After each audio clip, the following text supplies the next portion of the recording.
When the word gladiator is mentioned, many people immediately picture thrilling and bloody battles in the arena.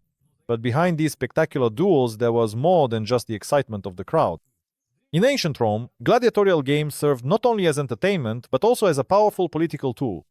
They were a stage where emperors and influential citizens could display their power and generosity, organizing games to win the hearts of the people. But what was hidden behind the dazzling facade of these festivities? In the shadows of the arena, a true tragedy was unfolding. Gladiators, most often slaves or prisoners of war, were trained to fight and die for the amusement of others. Their lives were valued little, but the selection process was extremely harsh. The only thing they could gain in their deadly battles was fleeting glory. Gladiatorial games became a stage for political intrigue, where life and death intertwined with the fiery passion of the crowd and the ambitions of rulers. But what other astonishing and sometimes shocking aspects of ancient Roman life are hidden within the blood and sand magic of the arena? Prepare yourself for a new revelation: the altar of fear. When you first encounter the concept of Roman sacrifices, scenes come to mind that are hard to imagine in the modern world. For the ancient Romans, blood possessed a special magic capable of appeasing the gods and even determining the fate of the entire society. Ritual killings were not just a part of religious customs. It was a bridge between the world of mortals and the divine. Sacrifices were performed in honor of various gods, and most often they were a mandatory part of the most important public events. However, behind this stood not only worship and reverence for the heavens, but also fear, mixed with hope for protection and well-being. The victims were not only animals, but sometimes people as well, chosen for special rituals as a guarantee of prosperity. These grim ceremonies took place in front of the public, proving to everyone that the Romans did not shy away from any means to maintain harmony and well-being in their society. It's hard to believe that such cruel customs existed at the heart of a brilliant civilization that left a legacy for millennia to come. And all this was done for the sake of supposed protection and the common good. Perhaps the secrets of Roman greatness lie hidden in these rituals, shrouded in the darkness of harsh beliefs. But was it really necessary? It's time to turn a new page in this chilling story. A feast of madness. In the world of luxury and excess that was ancient Rome, imperial banquets were the true embodiment of wealth and power. It's hard to imagine how many dishes and drinks were served at these unimaginably decadent feasts. These events were more like exhibitions of excess, where every imaginable and unimaginable pleasure was on full display. Gluttony and debauchery at such feasts went far beyond the bounds of decency, showing that for the elite there were no rules or restrictions. Emperors held banquets where exotic dishes from all corners of the empire appeared, from roasted peacock to suckling pig wrapped in silver. Trendy entertainments included not only music and dancing, but also extremely debauched games, which often ended in completely indecent ways. These feasts demonstrated not only wealth, but also the emperor's ability to create an atmosphere around himself where anything was permitted.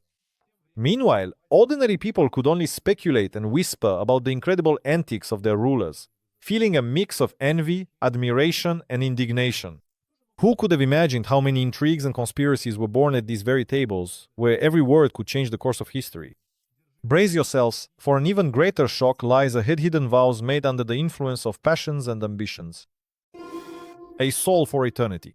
In the annals of Rome's history, there is a special chapter devoted to the oath of eternity, which bound the souls and minds of Roman soldiers and officials more tightly than any law. This oath was not just a formal promise. It had such depths that it compelled people to commit acts we would consider monstrous today. Anyone who took such an oath automatically became part of Rome's powerful inner network, bound by ties of honor to serve the empire at any cost. Such vows bound them for life. They obeyed any orders, even if it meant committing brutal acts against their own citizens or other peoples. Often this meant taking part in suppressing uprisings or destroying entire settlements. For many Romans, such an oath meant the loss of personal freedom, but it guaranteed them something greater: the safety of their family, career advancement, and confidence in the future. But what made the Oath of Eternity so sinister was its ability to transform any individual, regardless of their moral principles or ethical beliefs. Such devotion was a double-edged sword, and with it came something even more terrifying. The arena of terror. Majestic and exotic beasts became an integral part of the Roman arena, adding an element of wild excitement and fear to the gladiatorial games. These animals, brought in from distant lands, symbolized the power and extraordinary reach of the Roman Empire. Lions, tigers, bears, and even rhinoceroses were forced into battle against their will, becoming part of the bloody spectacles that both dazzled and terrified the crowds. Animals were used not only for entertainment, but also for terrifying punishments, when criminals were thrown to them to demonstrate the justice of the empire. However, the spectators did not come just for the executions. These were true spectacles, where predators became actors in a deadly drama, playing roles assigned to them by humans. Such shows remained in the memories of the audience for many years, turning into legends retold around family hearths. However, not everyone was impressed by what they saw. Behind the scenes of the arena's magic, a question was raised: how far is society willing to go to satisfy its craving for spectacle? The true horror of these shows is awakened when you realize what a tool of political manipulation they also served as. After all, just beyond the next turn of the curtain, dark intrigues are concealed, involving the very lifeblood of the emperor himself. Poison for 3 times the price. In an era when politics resembled a battlefield, the Roman elite left no stone unturned, resorting to methods that were sure to help them stay on top. One such method, threatening even in its mere mention, was the art of poisoning. This serpentine style of ruthless politics became an entire chapter in the system of power, serving as a weapon wielded by both men and women. Poisons became not only a tool for eliminating rivals, but also a part of the everyday game played by the ruling caste. The knowledge of poisons was passed down from generation to generation, and some of the most ambitious participants in the political scene even kept such knowledge an absolute secret, so they could incorporate it into their own schemes. Every feast, every glass of wine could be the last for those unaware of the danger. Poisonings often became a puzzling amusement for those in power and a true nightmare for their victims. Skilled poisoners were among the favorites in the ongoing performances of palace intrigue. That is why it remained vitally important to be aware of the reliability of those around you, if only to slightly ensure your own safety. However, when intrigues reach such proportions, any step can become fatal. Let us remember that the next revelation will unveil an even more profound and depraved side of Roman life, tied to entertainments and passions that turn the wheels of history. A carnival of darkness. In the very heart of ancient Rome, as the sun began to set, the streets would come alive with a special atmosphere of the impending celebration. Street festivals were marked by their wildness and lack of decorum, when it seemed that all norms of civilized behavior were trampled into the mud. Here, wine, songs, and uninhibited dances reigned, astonishing to the eyes of those unaccustomed to such uninhibited entertainment. The Romans, famous for their love of merriment, could allow themselves to be truly authentic at these festivities, casting off the burden of daily strictness and social conventions from their shoulders. The central squares turned into arenas for street performers, dancers, musicians, and jesters, who served as catalysts for universal merriment and jubilation.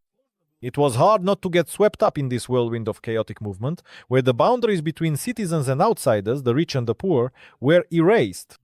But behind the facade of happiness there were also darker sides. The loss of a moral compass, many indulged in sinful pleasures, turning the festivals into theaters of immoral acts. The debauchery that such a format allowed could affect every participant. Faces changed under the refreshing influence of the night. Beneath the merriment, hidden passions and concealed quarrels emerged. However, this was just a fragment of the mosaic of life that ancient Rome lived.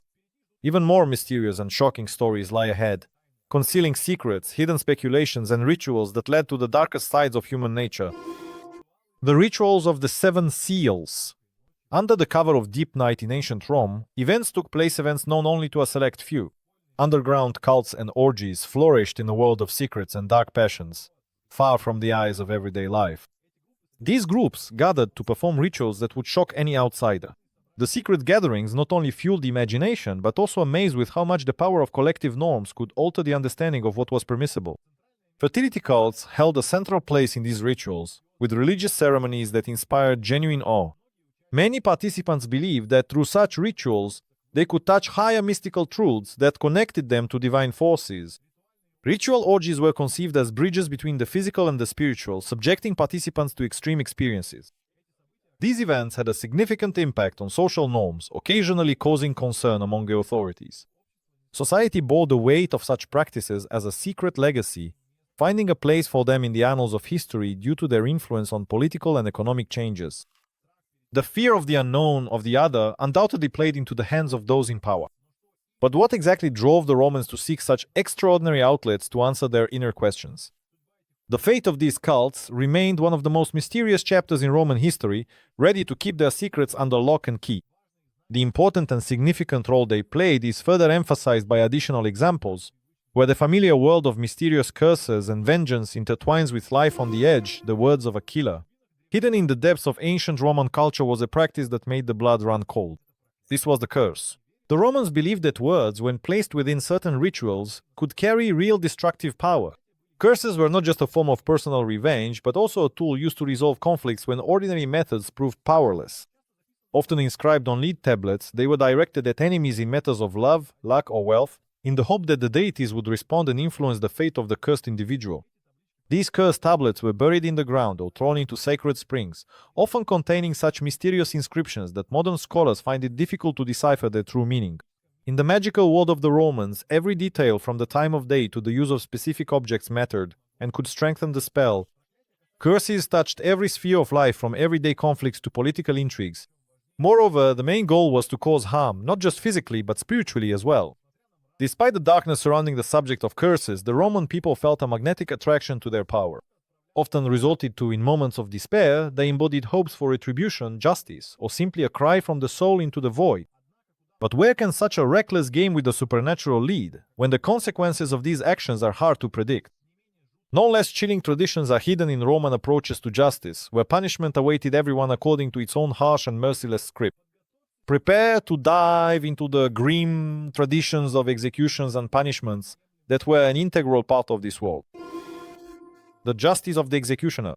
When it came to punishments, ancient Rome knew no mercy. Executions and public punishment served as a kind of theater of fear and oppression. Anyone who dared to challenge the law and order or threaten the ties of power risked becoming part of this terrifying spectacle. The methods of punishment ranged from simple and painful to unspeakably horrific, highlighting the cruelty with which human will could enforce discipline. One of the most well-known methods was crucifixion, a slow and agonizing process made even worse by public condemnation. The death penalty became not just an act of justice, but also a lesson for everyone who witnessed what was happening. Strangulation, stoning, and even drowning were also widely used. These methods varied depending on the severity of the offense and the identity of the condemned.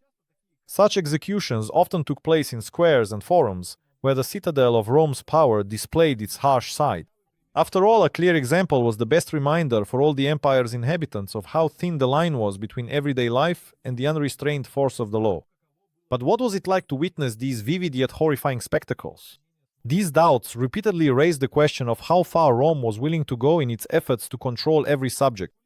Behind the scenes of these public dramas, discontent was smoldering, ready to awaken at an unknown time and express itself through other forms of resistance that existed within this great state. On the horizon, ominous customs were already looming, rituals tied to mass sacrifices. The Great Purification. At the heart of ancient Roman culture, there existed a practice remarkable for its scale and brutality. A tradition of annual purification through the mass slaughter of animals.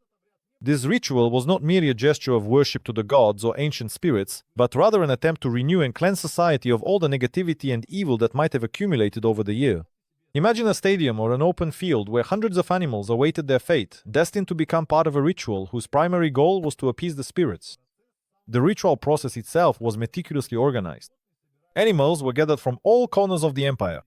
Each species symbolized different aspects of Roman life, from fertility to martial valor. Priests meticulously conducted the ceremonies, starting with the purification of participants and ending with the final act of sacrifice. There was no room for pity in this spectacle, and even children were involved in the process, learning the art of sacrifice from a young age. But there is another aspect here that we cannot ignore, the political one. Many emperors saw these rituals as an opportunity to strengthen their power, presenting them as part of a broader program of rule that promised security and stability. However, behind this facade lay something darker, a casual manipulation of rituals, capable of controlling and swaying the crowd. Strangely enough, this mysterious practice, so far removed from modern notions of morality and ethics, created a sense of community and served as a link between humans and the divine. Whether they accepted or rejected these traditions, Roman society still remained captive to its own beliefs. And perhaps it was precisely this cycle of faith and living in fear of customs and fate that continued in even more monstrous forms, involving human sacrifices. Human sacrifice.